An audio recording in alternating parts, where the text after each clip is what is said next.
అందరికీ నమస్తే ఫ్రెండ్స్, అందరూ ఎలా ఉన్నారు? బాగున్నారా? కోవిడ్ లో చెకింగ్ అయితే ఆగడం లేదు, రోజు రోజుకు ఎక్కువే అయిపోతుంది. ఎక్కడ చూసినా చెకింగ్ జరుపుతూనే ఉన్నారు. రోడ్ల పైన వెళ్లే వాళ్ళని కూడా పిలిచి మీ పతాక చూపించని అడుగుతున్నారు. బస్సుల్లో వెళ్ళా కూడా బస్సులు ఆపి ప్రతి ఒక్కరు సివిల్ ఐడి చెక్ చేస్తున్నారు. మీరు ఒకవేళ ప్రైవేట్ కంపెనీలు ఎక్కడైనా పని చేసుకుంటా అంటే ప్రైవేట్ వ్యాన్లలో వెళ్తున్నా గానీ, ప్రైవేట్ బస్సుల్లో వెళ్తున్నా గానీ, కంపెనీ బస్సులు ఆపి కూడా సివిల్ ఐడి కార్డులు అయితే చెక్ చేస్తున్నారు. ఎవరి దగ్గర అయితే సివిల్ ఐడి కార్డు లేకుండా ఉంటుందో అలాంటి వాళ్ళందరినీ వెంటనే అరెస్ట్ చేయడం అయితే జరుగుతుంది. చాలా ఎక్కువ అయిపోయింది కోవిడ్ లో చెకింగ్ అనేది. ఇక పైన కోవిడ్ లో అకామా లేని వాళ్ళు, పారిపోయిన వాళ్ళు బయట పని చేసుకోవడం అనేది చాలా కష్టం అయిపోయింది. అకామా ఉన్న వాళ్ళు కూడా బయట పని చేసుకోవాలంటే చాలా భయపడుతున్నారు. చాలా మంది పనులు లేక, పనులు ఉన్నా గానీ పనులకు వెళ్ళలేక, రూమ్ బాడీలు కట్టుకోవడానికి కూడా డబ్బులు లేక చాలా మంది అయితే ఇబ్బంది పడుతున్నారు. మన వాళ్ళందరూ కూడా బయట పని చేసుకునే వాళ్ళు. ఈ చెకింగ్ అయితే ఇప్పుడే ఆగదు. చాలా మంది అడుగుతున్నారు ఈ కోవిడ్ లో చెకింగ్ ఇంకా ఎన్ని రోజులు ఉంటుందని.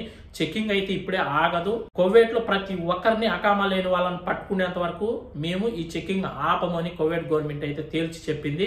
ఈ రోజు జరిగిన చెకింగ్ లో పర్వానియా, కైతాన్, అవల్లి, జహరా ఈ ఏరియాలో చెకింగ్ జరపడం అయితే జరిగింది. ఈ చెకింగ్ లో 177 మందిని అరెస్ట్ చేయడం అయితే జరిగింది.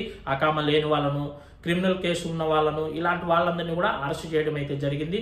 దీంతో పాటు బయట దేశస్తులు ఎక్కువ మంది ఎక్కడైతే అపార్ట్మెంట్లలో నివసిస్తున్నారో, బిల్డింగుల్లో నివసిస్తున్నారో, బయట పని చేసుకునే వాళ్ళందరూ కూడా అలాంటి బిల్డింగుల్లోకి వెళ్ళి కూడా చెకింగ్ చేయడం అయితే జరుగుతుంది.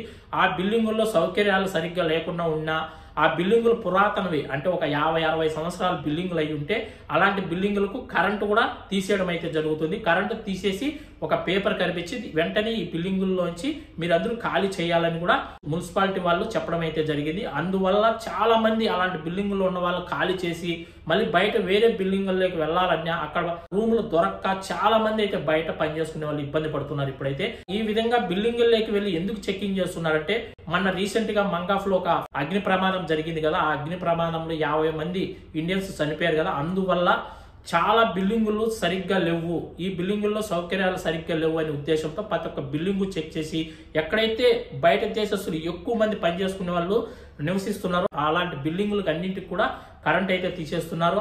అదే విధంగా ఎక్కడైతే రేకుల షెడ్లలో ఉన్న వాళ్ళు ఇలాంటి వాటికి అన్నిటికి కూడా కరెంట్ అయితే తీసేయడం అయితే జరిగింది మున్సిపాలిటీ వాళ్ళు. మీకు బయట పని చేసుకునే వాళ్ళు కొద్దిగా జాగ్రత్తగా ఉండండి. మీకు అకామా ఉన్నా కూడా కొద్దిగా జాగ్రత్తగా ఉండండి. మీ అకామా ఎగ్జాంపుల్ కు జహరాలో కొట్టారనుకోండి, మీరు వెళ్ళి సాల్మియాలో పని చేసుకుంటా ఉంటే అక్కడ పోలీసు వాళ్ళకి చిక్కినా కూడా మీ అకామా జహరాలో ఉంటే మీరు ఇక్కడ వచ్చి ఎందుకు పని చేస్తున్నారని ఖచ్చితంగా మిమ్మల్ని కూడా పట్టుకోవడం అయితే జరుగుతుంది. చాలా జాగ్రత్తగా ఉండాలి బయట పని చేసుకునే వాళ్ళందరూ కూడా. ఈ వీడియో అంతే ఫ్రెండ్స్, మరొక మంచి వీడియోతో మళ్ళీ కలుసుకుందాం. వీడియోని అందరూ కూడా లైక్ చేసి షేర్ చేయండి. అందరికీ బాయ్ ఫ్రెండ్స్, జై హింద్.